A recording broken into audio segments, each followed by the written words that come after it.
Good morning, everybody. Welcome to our event today. My name is Chun Hong. I am the head of compliance solutions for Moody's Analytics for Asia Pacific and the Middle East.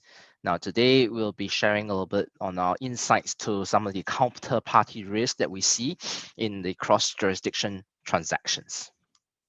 All right. So before I dive deeper into the agenda, this is a topic that's close to my heart because now what we're seeing nowadays is there are a lot more international trade and transactions going on, and especially during this pandemic times, we're seeing a lot more virtual and digital banking that is on the rise. Now, such transactions on the digital front, we're seeing a lot more, cross-jurisdiction transactions, which means that the perpetrators out there will have more avenues and channels to launder money from one jurisdiction to another. Right, so the international risk for all the countries within our regions or internationally has now increased.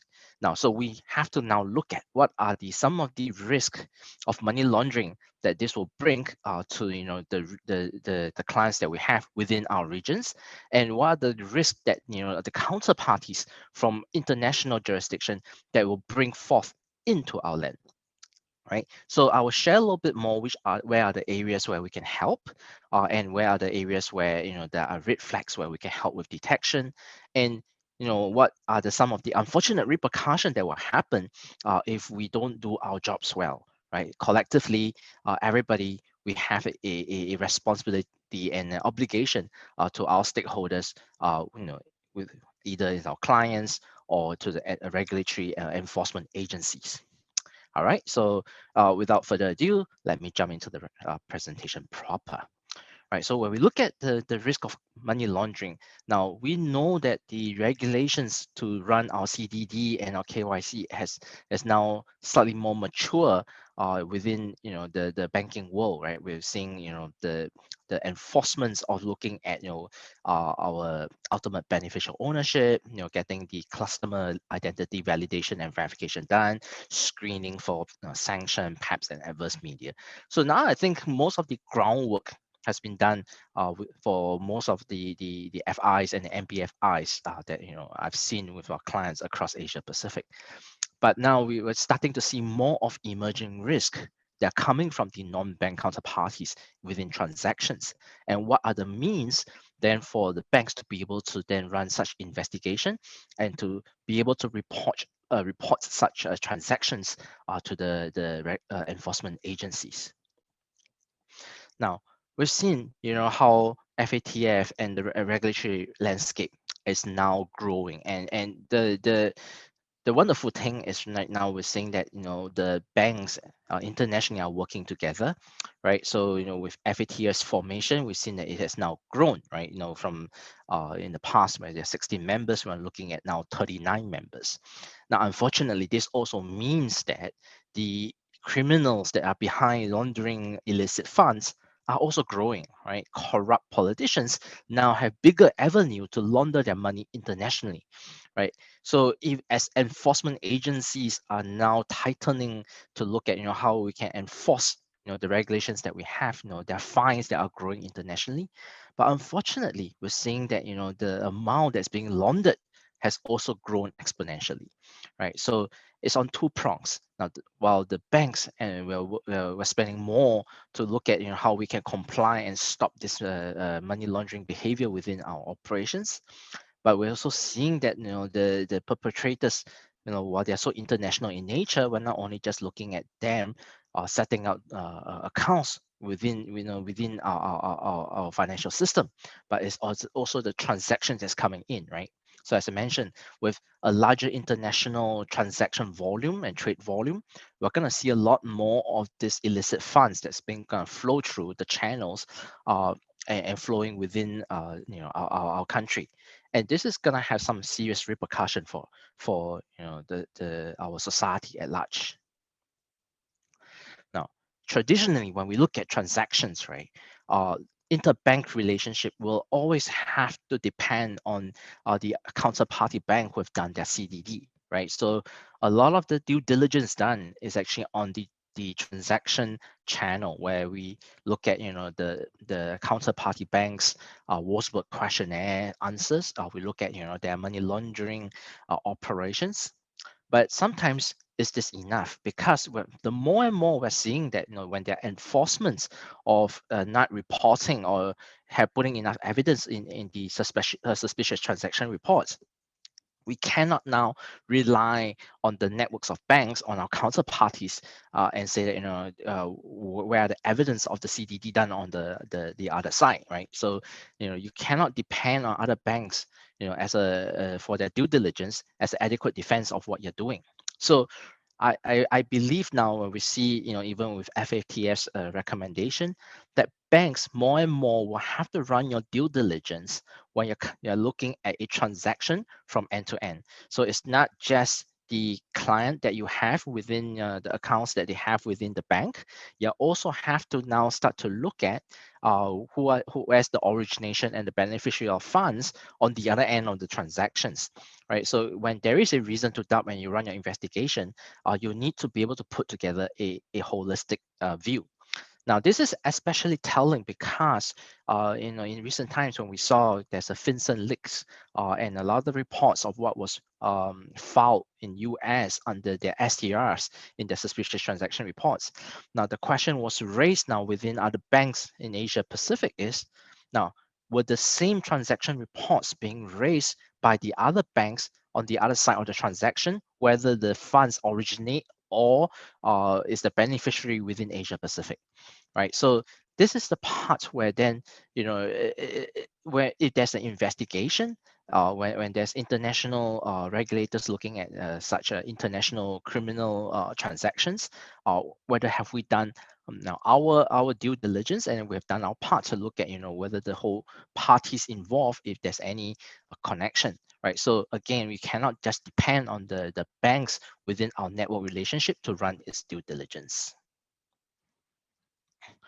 And of course, when we look at the different leaks, in the news, in the media, right, and we can see that it's not easy to run this detection. So if we're in jurisdiction where the CDD process, where it's you don't have information in the registry to start looking at your customers' ultimate beneficial ownership, or when there is no such a requirement, then you're gonna have a lot of this offshore uh, um, companies that are being registered.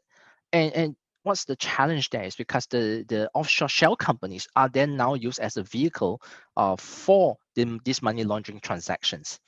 Now, this is especially difficult because then you cannot then depend on the counterparty banks to run its due diligence, then can you? Because they may not have that information, or they may not have the obligation to run their CDD process, which is going to be probably not as stringent as what you may want within the standards of your countries, right? So this becomes an issue where then you cannot, again, we will kind of reiterate, you cannot just depend on the interbanks relationship within the network to run their CDD and depend on each other. Now, which means the obligation and the responsibility will lie within the bank when you're looking at a suspicious transaction, to be able to understand then the full picture between the beneficiary and the origination of such funds, right? So if there is an illicit funds, you must be able to pinpoint where it's coming from and where it's going to. Now, this is just a simple picture. Then why is the know your customers so important then? Because this is the only way that you kind of get the whole complete picture. Now, in the diagram I shown previously, it was not, without all this, the rest of the information. Now, the thing is, if without using other means to discover the networks behind this is what's going to happen, because the illicit funds from a corrupted party or corrupted entity is going to be able to channel it, right, using offshore shell companies that's being registered, right, using those accounts and using a transaction that's probably using a trade-based money laundering transaction that has a invoice or a transaction that's non-existent or or immaterial in nature, and gonna transfer these funds from one jurisdiction in one bank to another jurisdiction in another bank, right? And this is how they're gonna launder their money and bring that money through our financial system, right? By integrating it right into our system, and now you can use it as a clean funds for their other activities or investments. Right now, this is gonna have serious issues. Now, without having the full picture, as we can see, right? UBO that is a part of a shell company where uh, the is within hidden jurisdiction or secret tax haven jurisdiction.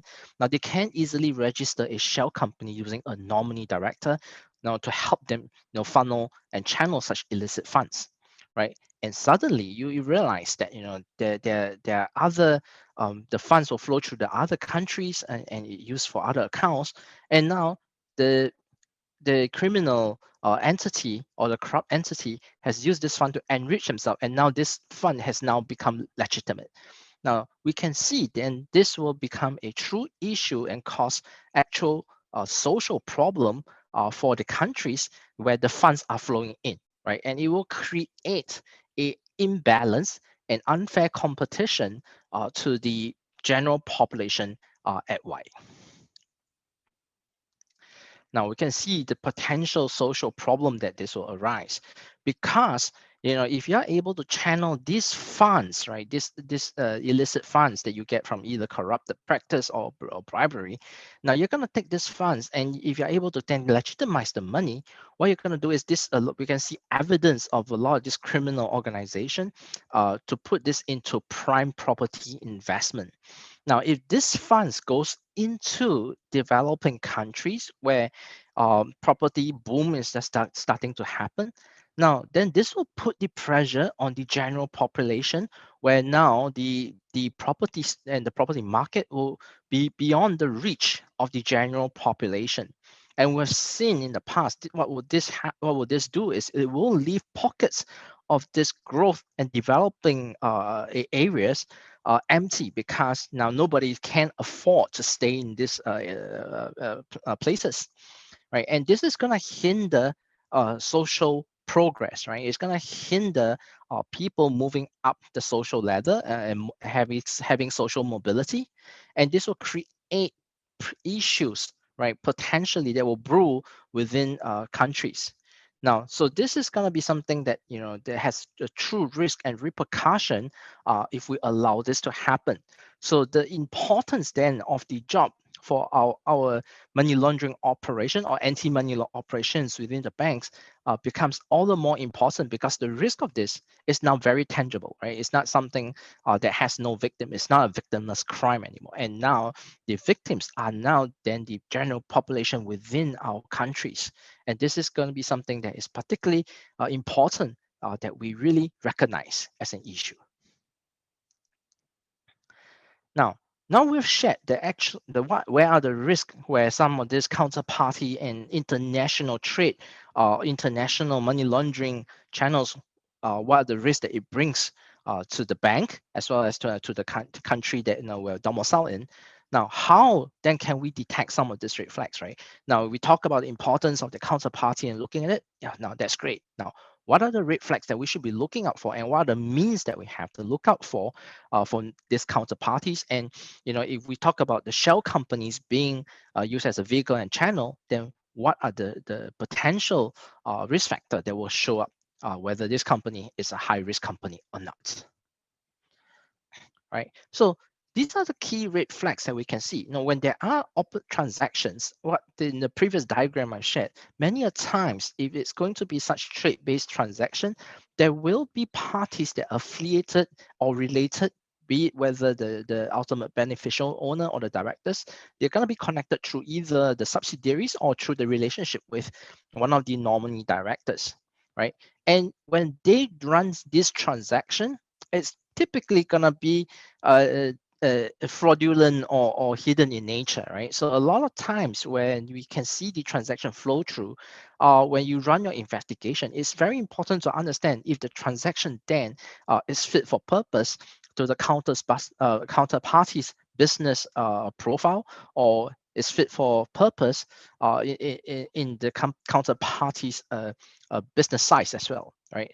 So it becomes important then to have all this intelligence at your disposal to run this investigation, to file the appropriate reports so that the enforcement agencies can do their fulfill their responsibility in stopping such transaction or getting to the perpetrators. Right.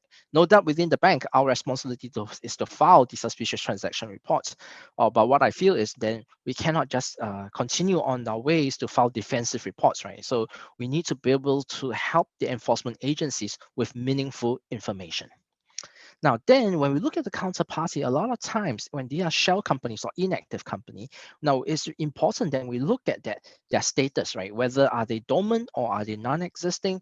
Now, are these companies even real in nature, right? So having access to intelligence of a third-party registry is very is then vital in the whole picture when you're painting the network of this transaction. Now, of course, whether there are reason to doubt, when it raises a reason to doubt, then you need to find out if there are suspected shell companies that's being used within the transaction as a vehicle, as a channel for this money laundering behavior. All right, I'll go a little bit more deeper into these points. Now, this is an example where you're talking about the rationale of transaction, right? So it's an example of what Moody's as a company can provide for corporate intelligence. So when you're looking at the counterparty, and especially nowadays, we're seeing some of the jurisdiction new regulation that they're not allowing their banks, the domestic banks, to start sharing information of their clients internationally, or when other banks from other countries are asking for more information. Now, with this being said, then if you're not able to get the transaction, or rather the intelligence of the accounts from the other counterparty bank, then having the access to third-party intelligence, it becomes more important then. Right. So when we look at a company, we'll need to start to look at its business profile. Now, having this access to this intelligence, you're able to then decipher whether the whole transaction is fit for purpose then, right, to this business activity, right? So if it's an agricultural based company, so it shouldn't then be be transacting in electronic products, because that probably wouldn't make much sense, right? And we can also start to dig deeper into its a balance sheet, because if the whole transaction value is not rational for the whole company's book of business, example, the transaction is 10 times the size of what the company is, then it really proves a reason to doubt whether the whole transaction makes sense. And especially if the transaction value is huge, and you cannot find any information or financial information within a corporate registry, and because it's not obligated to report its financials, then again, it does proves a reason to doubt whether the whole transaction should take place, where if it's a company is not obligated to report its financials, whether can it manage such high value transaction in the first place, right?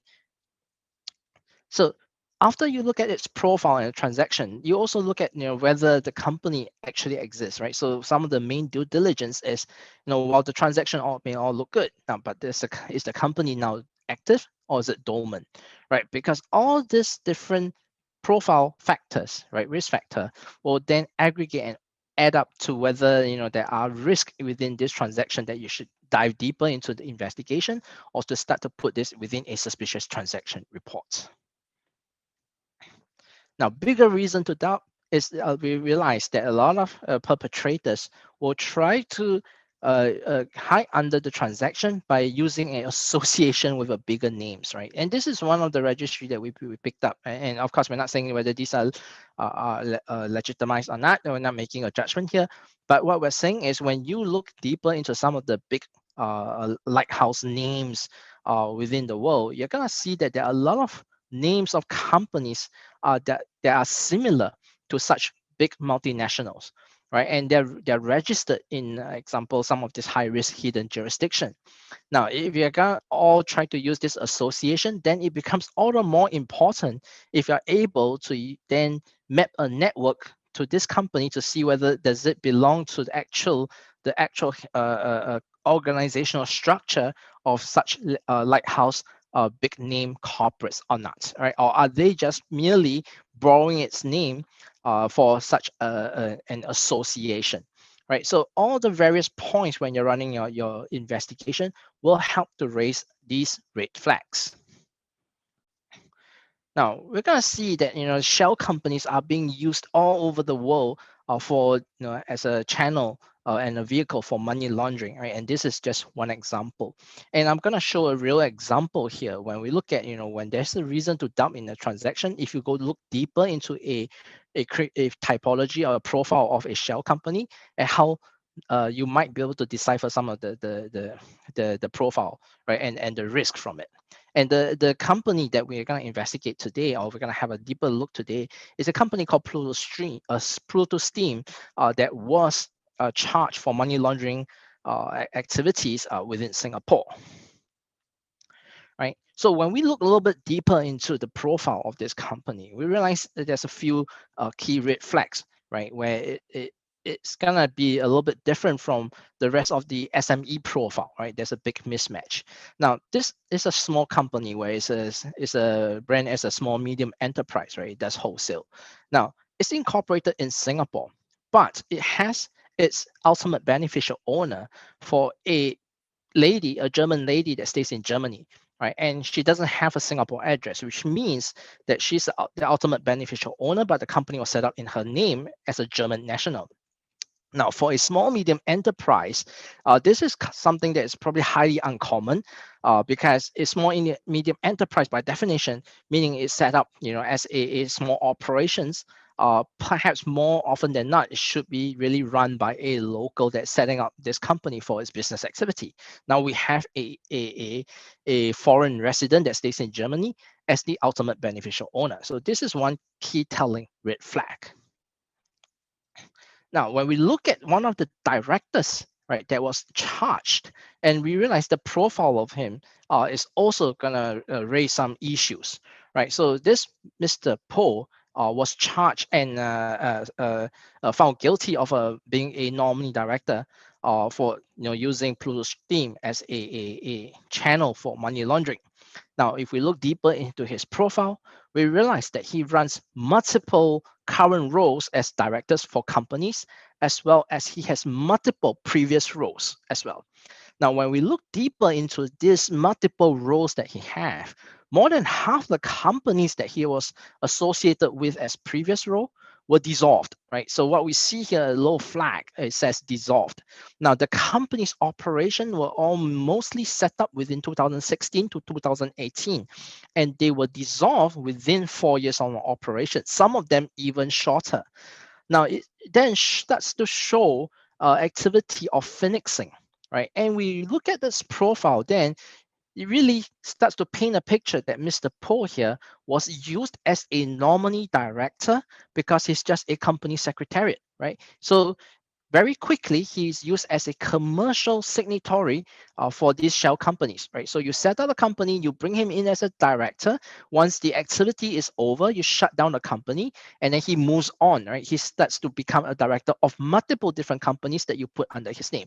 Now, such nominee director will show up in this kind of profile of phoenixing different companies. Then, of course, when we compare the profiles to other directors, the question would rise is, what if there are entrepreneurs with multiple concurrent ownership and concurrent directorship. Now, but when you start to look deeper in his profile and his registered address is in a public housing estate within Singapore. Now, then we start to profile his economic status, right? So if you are running multiple concurrent directorship, right? So if it's a legitimate investment or legitimate entrepreneurial journey, then you will realize that with the kind of income of directorship, director fees income, he will be able to afford probably a residential area that is going to be probably higher than what he has in his registered address. Of course, we're not making the judgment here, right? We're just all putting the different profiles where then we can look at, are there enough adequate reason to doubt, right, as we run our investigation, right? Of course, different investigation entity, rather different entities under investigation will show different risk profile, right? This is just one of the examples that we found. Now, what does it all mean if we look at some of these issues, right? And we've seen what are the challenges. Now, we see more and more that there are international, or rather I should say there are regulatory enforcement that are very international in nature now, right? So when the banks are mentioned in the media for these activities, it does bring out international reputational risk, as we have seen, right? So we've seen there are banks that are in the Nordic, and when there are problematic transaction or issues that take place, we've seen that there are cross-jurisdiction enforcement and their regulatory action and investigation. Now, what this will mean is then you're putting the bank, under reputational risk when the foreign investigators are looking at you, right? And we have seen that this can be very international in nature, or when the origination of funds can come from, example, what we see in the recent news is from the Nordics, and where the investigation is actually taking place for the settlement of the funds that are in the United States. Now, of course, closer to home, we're seeing that executives are now made to take personal responsibility for these oversights. All right, so it's not just the banks themselves that are under investigation and enforcement right now, right? So when we look at these investigations, and when there are fallouts from this, the senior executives from the bank now will be held responsible, and there are instances where they will lose, example, their ability to now operate within the banks. And we've seen some of the fallout within Asia Pacific.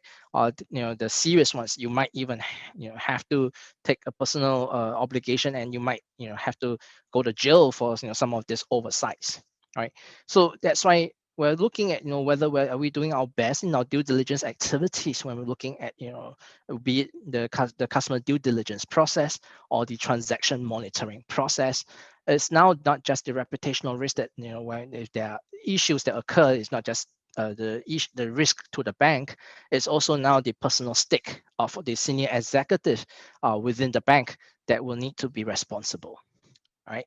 So this is something that I think is quite close to our heart, that are there really level best that we can do to help to prevent all this risk, be it to ourselves personally or to the banks in this area. All right, so with this, I've come to the end of my presentation, and I would like to thank everybody for your time today, to for this learning and sharing session. And of course, we encourage you to join us at our virtual booth, and reach out to us, if there is any areas that we can help to clarify, or any points that we need further discussion. All of us here at Moody's Analytics will be most happy to share what are some of our solutions that will help you in your anti-money laundering operations. Thank you very much.